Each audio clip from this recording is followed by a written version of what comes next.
Well, Chloe, Charlotte, and Rob from Dowdle Family Farms are out here at the farm today, and we have some exciting news. We have had all kinds of problems with sows. Every now and then we get a good sow that we bring out to the farm, but for the last several uh, months, really, we've had some really bad mothers on our farm. But we won the lottery with a few weeks back, and Um, she's a red wattle and Hampshire mix. You can see the wattles underneath her chin. Those are the things that look like little warts right there hanging down. She's a little skinny, in fact, a little undersized for the way I like to keep my sows.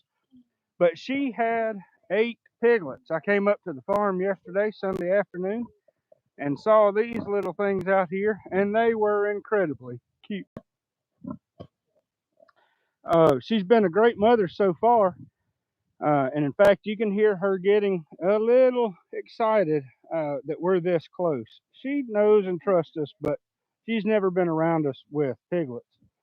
Um, she farrowed a little bit earlier than I had anticipated. I expected her to come and come on out here in another week or two. In fact, I've got another one. Um, she's laying down in that little group over there that I expect will farrow tonight. We got a little bit of milk out of her. And anyway, we're out here. Oh, Wham Power says, beautiful animals. Thank you. Wham, we appreciate that. Where are you from? I'm just kind of curious. Oh, howdy from, uh, how do you pronounce it? Not Texas. I think that's, I don't know the name. Tejas. Where is that, Wham Power? I'm sorry, I'm not real good at reading, and these are such small screens. Yes, Megan Dowdle says hi. And SJ says, such a good mama. Thank you for the update. I love them. Texas is where Wham Power's from. You were right, Chloe. Miracles never cease. Now, BJ, mama is going to tear you up if you get over there close to them. This is one of our, no, that's not BJ. That's Jack. That's one of the new little Borlings, one of Ferdinand's boys. And he has proven to be a pretty good little Borling. He's still small, not even a year old yet, I think. But back to this sow, she is a little undersized from what I wanted. But she had 8 piglets. I'm surprised she had 4 compared to her size. Uh, let me. Where's the other red wattle mix? Yeah, there she is, right there. This is her sister. Came from the same line, and she's just, when you compare her size to the size of our Berkshires, um, part of that is frame size, but part of that is also just a part of it's frame size, but part of it is also she just doesn't have quite as much meat and fat on her. I don't like to keep my sows really big, but I do want them to have good body condition so that when they farrow, they're going to lose a little bit of energy when they're giving milk. Anyway, back to this mama. She's been out here for a month, maybe 6 weeks. Charlotte and I went and picked her up when we got the new boar, Berkey, and she was bred. They said to a blue butt boar. Now, what is blue butt, Charlotte?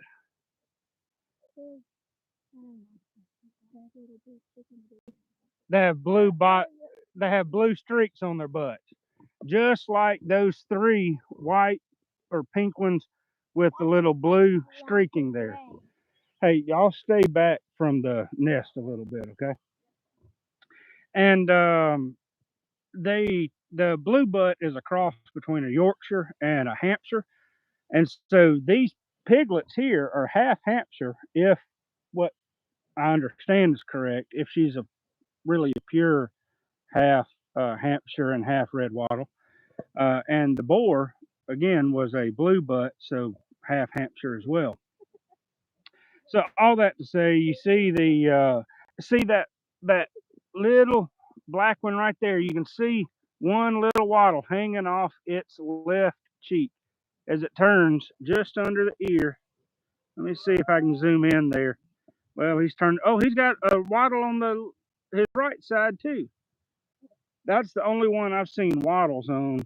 Um, but it looks like, as best we can tell, that we have 7 little borlings and 1 gilt. I think that's the gilt right there from the color pattern. Um, the one of the little blue butt kind of marked ones are, and then the red wattles. That's kind of that brown or red that you see there is more typical of a red wattle pattern. They may be a little bit lighter color. I don't have a whole lot of experience with red wattles, though I've heard a lot about them. So we're just pleased to death um, about these little piglets, and she has been a surprisingly great mother, especially in a 4,000 square foot pen. If you're not familiar with it, this is a pen that's deep mulch bedding. We've got probably she's sitting on about uh, 20 to 24 inches of wood chips right there that are decomposing. We cleaned the pen out. When was that, Chloe? Last summer? Yeah, sometime last summer, maybe early summer, something like that. Um, and we come out here, and of course, we clean it out.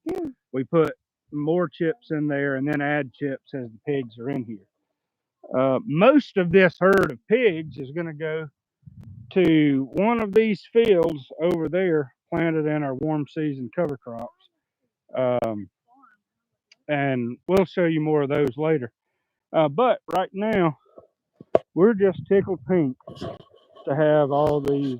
I guess we're tickled black, white, blue, brown, red, pink, and whatever other colors we see in the piglets there. Back up a little bit, baby. Um, anyway, we got some more comments. Megan Dowdle, Mama's sitting at the pharmacy watching some bacon bits, of course. I wish I were 30 years younger and I'd halfway start a small pig farm following her practice. Still hoping you'll make a course or write a book. I'll buy both. One of these days, we'll see how that goes, SJ. It is right now a joy to have these things out here. Interestingly enough, we haven't had a whole lot of videos published recently. Partially, we've been in a little bit of a standstill, but we've also got some pretty significant news coming up that we'll announce in the next month or so about some stuff going on. But we'll come back to that later. Wham Power, the practices are inspiring. Thank y'all both for such kind words. Anyway, we'll see how these little things do. In this pen, of course, that's the sow. She's, I'll be surprised if she doesn't fare tonight or tomorrow. Um, she's got a little bit of milk. I don't know if you saw that, but a little bit of colostrum came out when I milked her there. A few minutes ago, I was able to, she was lying down and I rubbed her teats and she just kind of flopped over and let me do it a little bit. She was a little nervous about it. But a lot of our sows will do that, especially when they're close to farrowing. This is Ellie right here, and she's a really good mother. She's a little too friendly if you want to know the truth. Do what, baby? Yeah, her tail looks like a cat, is what Charlotte says. And then this is BJ, one of the new Borlings. He's kind of gun shy, as you've noticed. And then these, with the exception of that mama there, she's starting to develop a little bit of a milk line too. So she'll be farrowing. I'm guessing that she'll be farrowing in another month or so, maybe.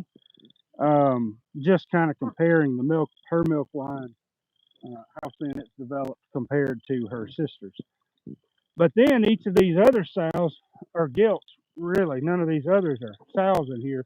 But we've got 1, 2, 3, 4, 5 that should be Fairland. Well, uh, Ellie there is a sow. She's an excellent mother. Um, One Power really gave me a new appreciation for pigs and pastoralism. I might make a pig deck in magic. I appreciate that. I really do. We had a world of a lot crazy weather last night. We got a bunch of rain. Yeah, I don't know. I'm guessing 2 or 3 inches, maybe. Maybe not that much. Maybe more. I don't know. I hadn't checked the rain gauge, but Mama kept her piglets safe over there, and she's doing well. Um, she picked a really good spot to farrow. Um, anyway, so I'm excited about that. By the way, we'll have a video coming out hopefully later this week about how to develop cover crops for pigs.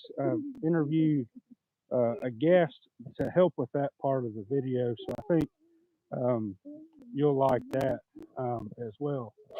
Let's get back and take a closer look at these piglets. It's hard to beat how cute piglets are.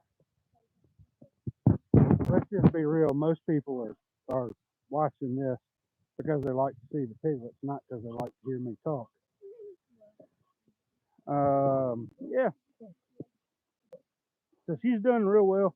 When I was checking there to see how many borlings and how many gilts we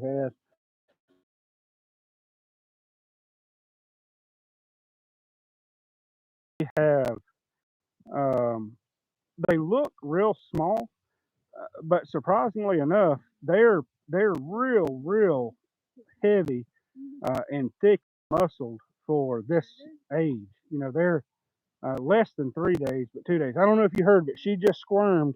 One of the piglets squealed, and she heard the squeal. It stopped, but as soon as she heard the squeal, she turned her head and looked. That's what we want. We want mamas that react when their babies squeal. It helps keep them from. Hey, Ellie. It helps keep them from. It helps keep them from um, sitting on their babies. So, how many good or bad mothers do you have at this point? We've got 4 for sure, 5, 6 now for sure. Good ones. We just culled, gosh, about 11 sows that just weren't good mothers. In the last year, we've picked up 2, but I suspect this one's going to be our third. I suspect she'll be a good mother as well. And we'll see how these gilts in here do. I've got a bunch of gilts in a pen similar to this one with our boar. We've got Berkey, the new boar. You can't see him, but he's in a pen way over yonder, about halfway between us and those trees in the distance way back there. And they will. Oh, there is a little woodpecker on that thing in there. The girls were just pointing out that woodpecker on that pine stump. Anyway, so we'll see. I think we'll have some good sows. We may have 2 or 3 good ones out of there. Supposedly, we've got some proven mothers, but you just never know. Just because they're good mothers in one setting doesn't mean that they'll be good mothers in another setting, which is why we go through so many of them. Um, I don't know if you heard, but another one just squat. Oh, she's letting them feed. Oh, there we go. That's what they were looking for.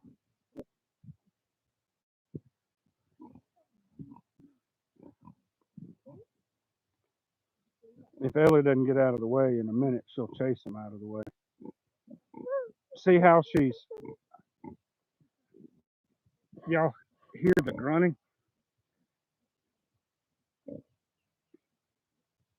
I don't know if you noticed, this is something that's really, really interesting, I think. Just a little bit of nuance about pigs. It doesn't really matter. It's just kind of an interesting factoid. But you'll have one or two piglets that'll just try to nurse constantly almost. And after a while, she'll roll over and let them start nursing.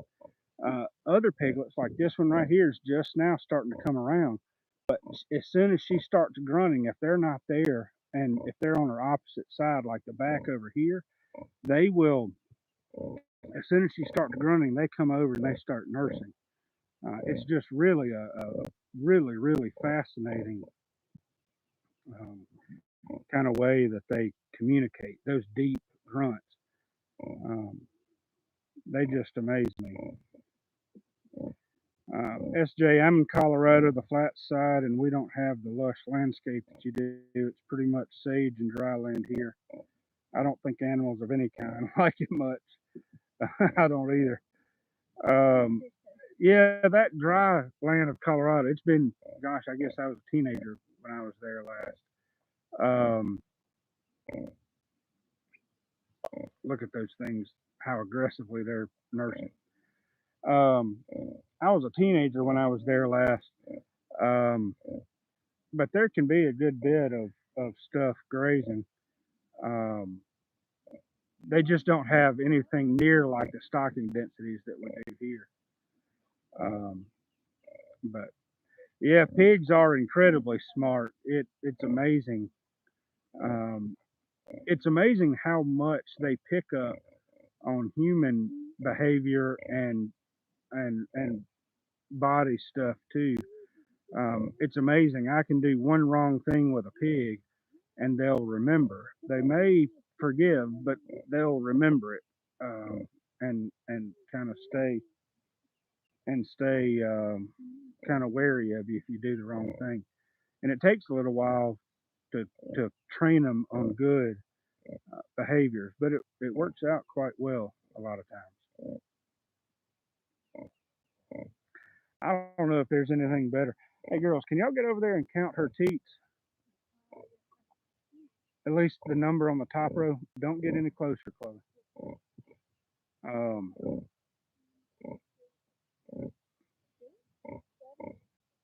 7, so she'll have 14 probably if they're evenly matched.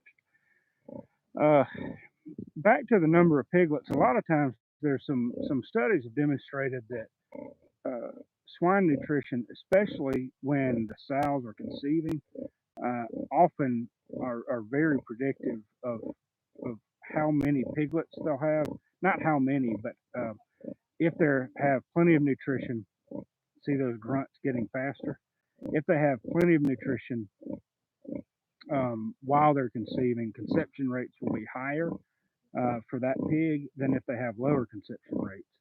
That's why I pre-choice our pigs when they're conceiving, and then I back down on their nutrition once I think they've conceived.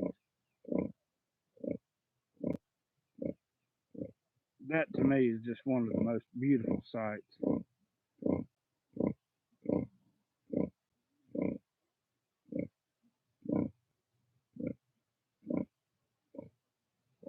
I hope the audio is picking up real well.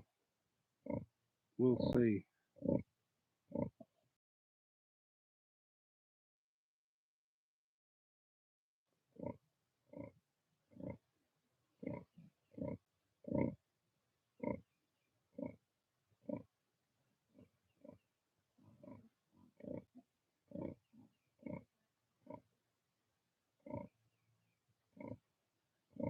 Uh, the grunts are cute. I'm so happy to finally make a live video, and the audio is great. Thank you, SJ.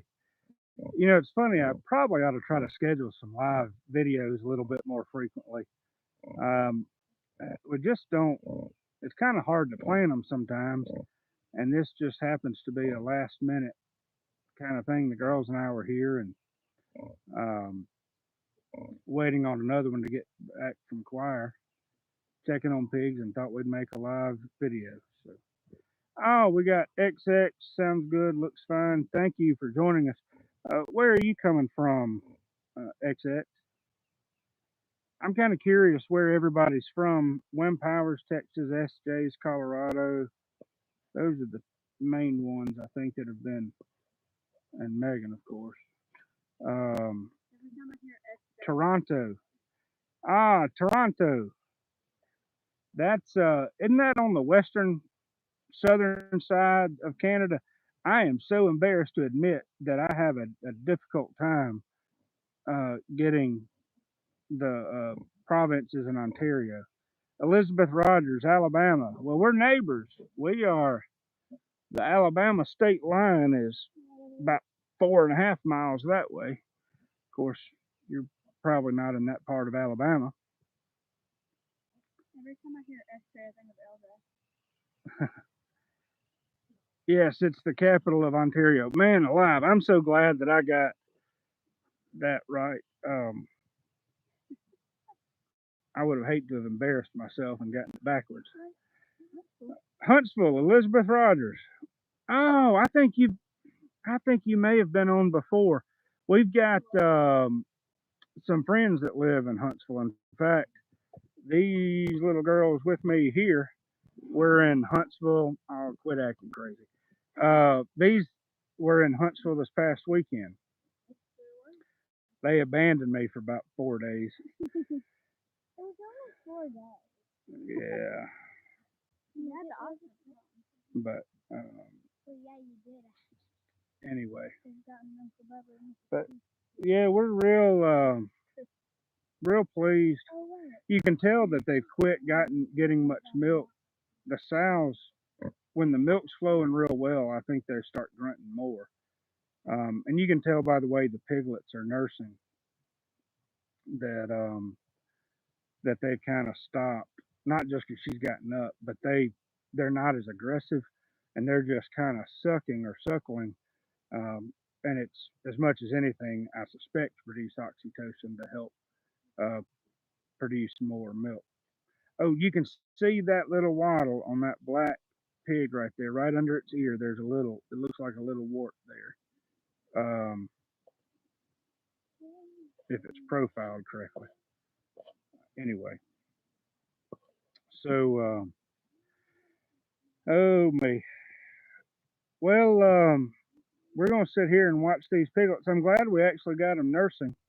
First time I've actually seen this sow nursing, and haven't seen, of course, this litter either. Actually nursing. So I'm glad to see that they know what to do. Y'all have any questions or anything before we sign off? We'll let everybody go. I realize most of you have better things to do than listen to us run off at the mouth. Jean Luc Alexander. No, that's probably a French pronunciation. So how exactly is this a lottery win? So Jean Luc, we've had out of the last 40 or 50 sows that we've tried farrowing on our farm, most of them have just been, we've got 6 or 7 good sows that produce good meat quality pigs. They're good mothers, they're healthy, and they forage well. Um, and actually, the first 4 of those 7 we've had for several years now. So of the last 30 some odd pigs that we've had, we've only gotten probably 2 or 3 halfway decent mothers.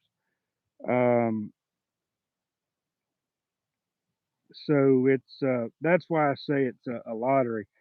Most pigs will have piglets, but they don't always have good mothering instincts. They'll lay on their babies. They don't produce good piglets, and we're breeding pigs out here in pasture um, so that we don't want to put our pigs in farrowing crates or in barns. We want them to have yes, maybe ideally we wouldn't have a bunch of other pigs in the pen with them, especially this small of a pen when they're farrowing.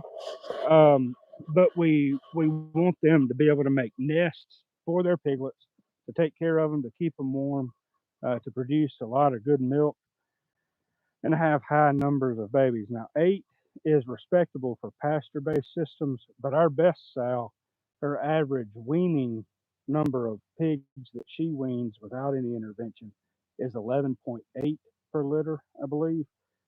So she's just a really excellent mother. She is actually averages just as much as production systems in barns.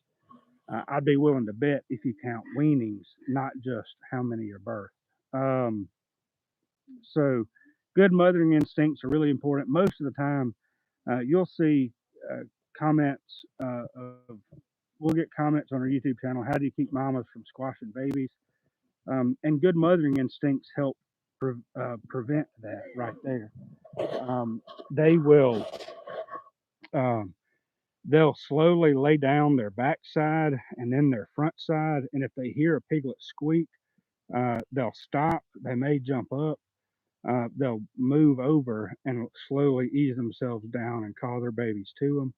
So often, even in cold environments, mamas will just, or even warm environments like this, they'll just plop down. They'll squash their babies and they'll hear them squealing, but they don't really respond. And we want mothers that respond to their babies squealing. There's some other videos earlier in this video. The piglet squealed a little bit, and she was just really alert, trying to figure out what was happening. That's kind of what we want to do. If I were to go pick up one of these piglets, they'd start squealing. Pigs generally don't like being held, and then she would come after me. Well, that's the kind of behavior that we want.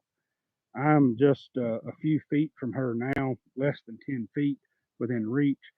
She's not aggressive.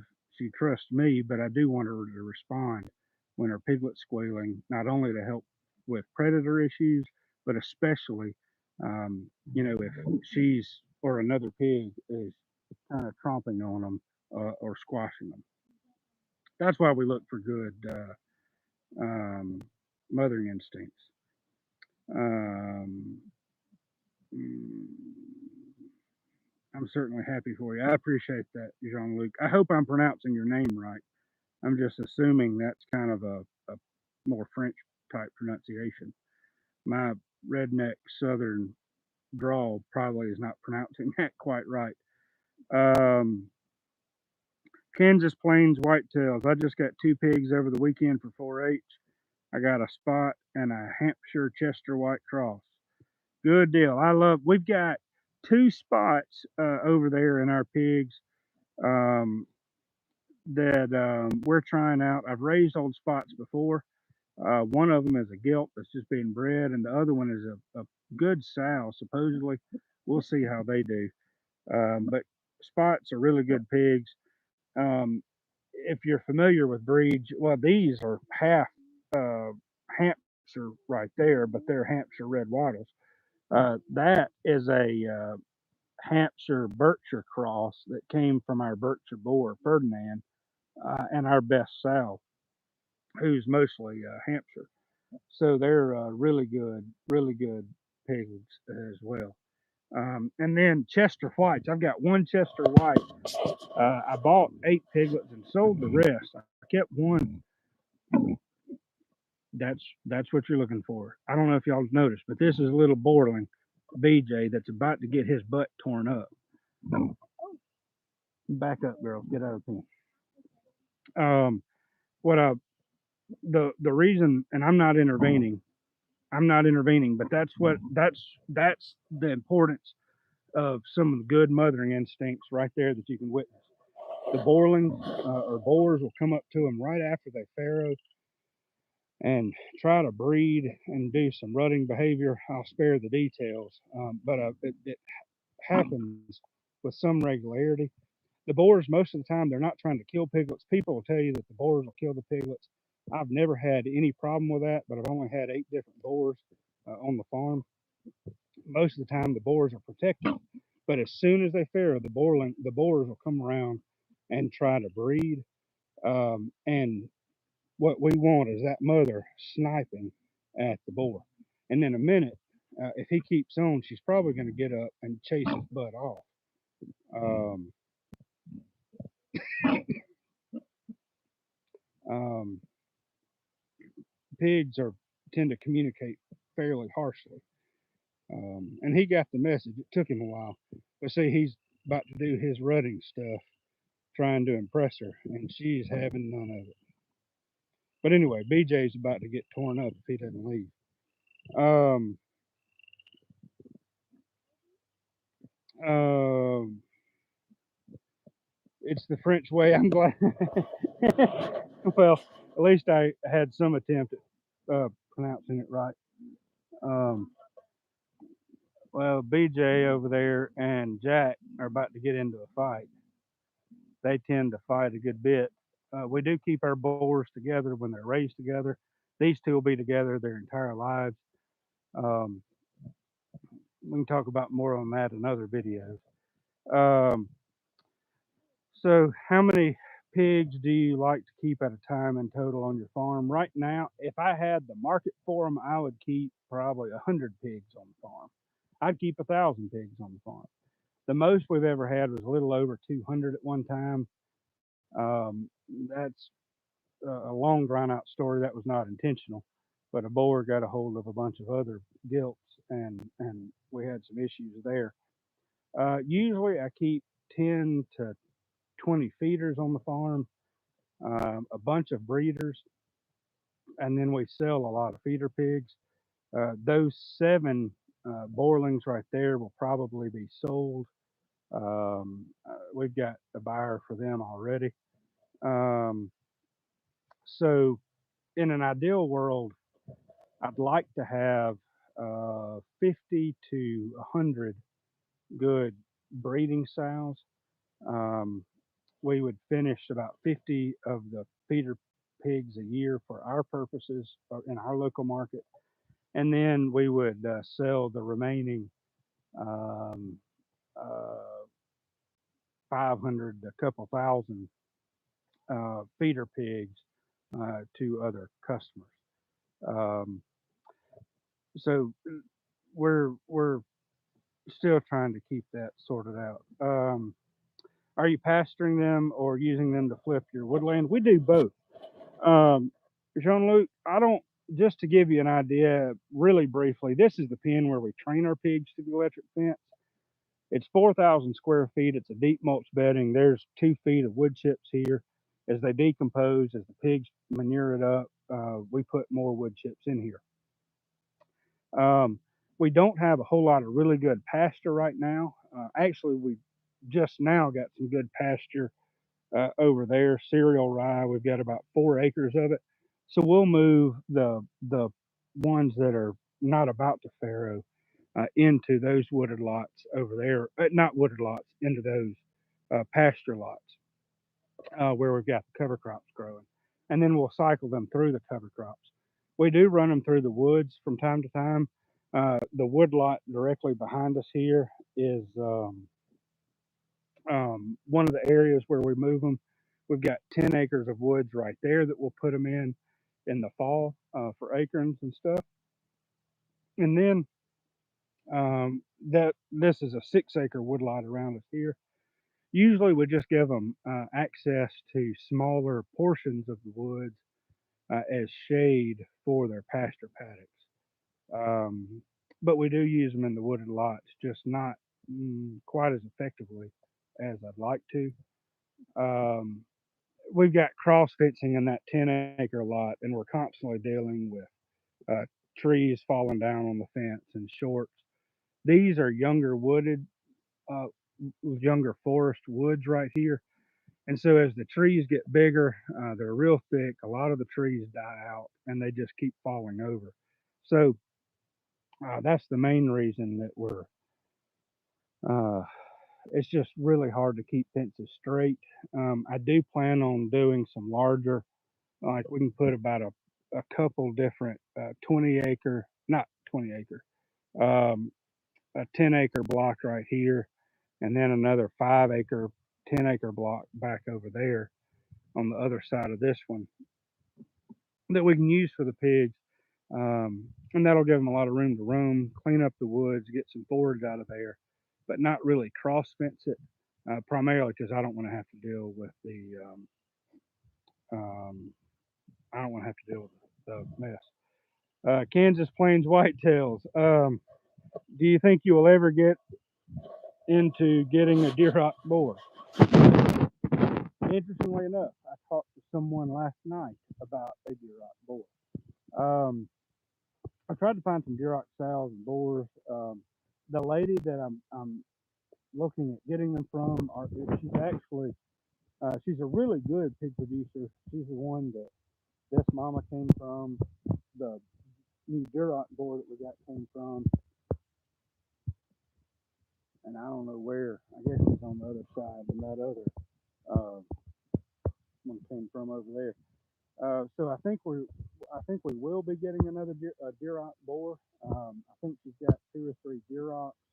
She's got a Berkshire and some Berkshire Hereford crosses as well. Just the deer hawk boar and the, the boar of Daddy of Eve, the bluebird.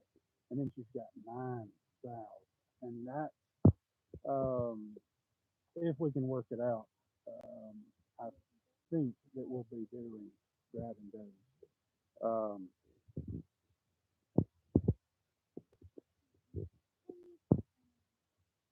um, Jean-Luc, ever consider thinning out the pine for your oats so you get more feed, snacks, and needles?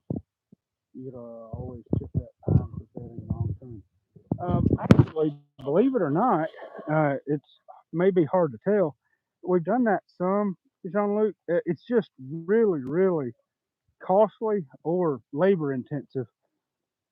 This little bit of woods that you see, I don't know if you can tell where it's right there to the right of my finger. It's thick, and over here it's thinner. I've thinned these out. That's not even a tenth of an acre, and it took an incredible amount of time. Now, if I had some different equipment, I could do it much quicker. I've thinned out some of those in there, and mostly I wasn't even trying to get the pines out as much as I was trying to get rid of most of the sweet gums, some black gums, and other trees that are not quite as helpful. It's just a lot. It's really really labor intensive. It requires a good bit of work on the equipment, and pigs do a really good job of helping thin out woods. It takes a lot of time, but you need bigger pigs like these to do it. But we get so much, so much value out of grazing our pigs on cover crops in terms of improvement of meat quality, reduction of feed costs, and most importantly, pork quality, but most importantly, also soil health by growing the cover crops for the pigs. That at this point in the game is more valuable for us than thinning out the wooded tree lots. Um, but yes, we've done a little bit of that, um, but it just takes so much labor, and it's as a part time farmer at this point, it's a good bit of work. And Chloe and Sophia and Charlotte are willing to help with a lot of that kind of stuff. But my goodness, those little devils are doing at it again. It's just a lot of work. You just need to clone about 12 of yourself. Yeah, that, that's right. The problem with cloning 12 of myself is I often disagree with myself. If there were 10 of me, I think we'd disagree even more. Um, Keep doing what you're doing. I'm always looking forward to you seeing your next video. Thanks. Well, I appreciate it. I don't know if you noticed, but you heard one of the piglets squealing. It was squealing because of its siblings, but she stopped grunting for a second, and they stopped, but so she didn't jump up or anything. But notice, see how her see how her head perks up as yep as she hears the squealing. Um, you should plant yourself some mulberry. They're really productive and good feed, and birds will spread the heck out of them. Interestingly enough, I planted some mulberries back over there for shade and feed last year. We'll see how they survived the drought last summer. But we've been planting some chestnuts um, some hybrid oaks that I really like called Beatles oaks. They're really hard to come by. I planted a handful of sawtooth oaks. I really love them as well. Um, but mulberry is one that I really, really want to plant because it's fast growing. I just want some diversity along with it. So we've got um, we do have some mulberry. Megan Dowdle, my wife said, I don't think we can manage 12 of you. Um, well, it's hard for one of me to keep up with the four girls around my house. But anyway, that's a whole nother story. Um, um, Good man, I figured you were just hacking your land the best you could. We're working on it. We're looking more toward the long term uh, productivity of the land, soil health, but also building ecosystems on the farm for wildlife and others as well. Um, I'm a little hesitant to make a whole lot of drastic changes in parts of the farm, like the woods, where I'm fairly ignorant. Um, I mean, I know some general principles of thinning woods and tree selection and all, um, but I could do a lot of damage in my ignorance, and so I'm trying to limit that some right now. Anyway, um, here are these cute little piglets. Anyway, um, I think we're going to close this thing out. We didn't mean to keep everybody online for 45, 42 minutes, but we just, anyway, wanted to give y'all an idea of, um, give you an idea of what I'm looking at now. It's going to be interesting to see what this sow does with that gilt there. One thing I've noticed, sows will come up and check on each other and often offer assistance. Um, Gilts are a little bit different, but in our experienced sow herds with our good mothers, uh, some of them may not even be pregnant. They may be dry, but if they hear one of the piglets screaming, squealing from the other pen, they will absolutely raise all kinds of Billy Hicks sometimes. So anyway, we've had some issues there. Um, you can plant out some May pops depending on where you are. There are southern passion fruit. May pops, are those? I've heard the term. I'm not as familiar with it. I think they go by some other names too. I'm trying to remember. Um, Jean-Luc, I'm just kind of curious. Are you in the Louisiana area? It sounds like you're somewhere in the south. Um, Not that it matters. Uh-oh, now Jack's coming up. She's checking on all her babies, and she's about to tear him up if he's not careful.